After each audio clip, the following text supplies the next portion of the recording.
La cerimonia ha inizio con il saluto alla bandiera. Presenti? Atti! Italia, Italia, se ne sta. 5 staffette della memoria sono partite dai luoghi simbolo. Biadene di Montebelluna, dove si trova il più piccolo ossario d'Italia, Cima Grappa, Bosco delle Penne e Mozze e poi Fagarè e Nervesa. Gli alpini hanno sfilato fra le vie dei comuni, facendo tappe in alcuni territori e consegnando il sigillo man mano ad altre penne nere. Prima della partenza, gli onori ai caduti.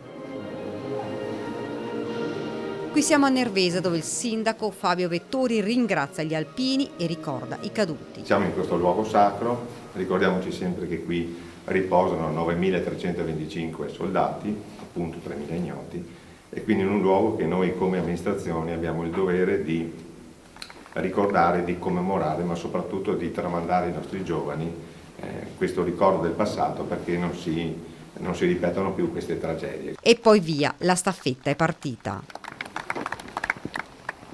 Così a Sacrario di Fagarè, l'alzabandiera, la cerimonia, il ricordo. Non so che vise avessero, come si chiamavano, ma erano tutti ragazzi che come voi hanno speso la loro vita per qualcosa di superiore. Poco distante, i bambini di una scuola elementare che hanno voluto salutare gli alpini con dei disegni. Gli alpini rappresentano l'Italia? Sì, tanto anche. L'emozione di sentire l'inno cantato da questi bimbi.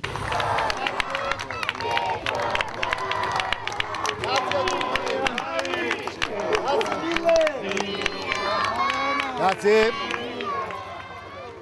Le staffette poi sono entrate a Treviso e hanno raggiunto Piazzale Burchiellati. Da qui, scandite dalla fanfara, congedati Brigata Alpina Giulia, i tanti alpini presenti si sono diretti verso Piazza Vittoria per il momento celebrativo ufficiale. In questo momento sta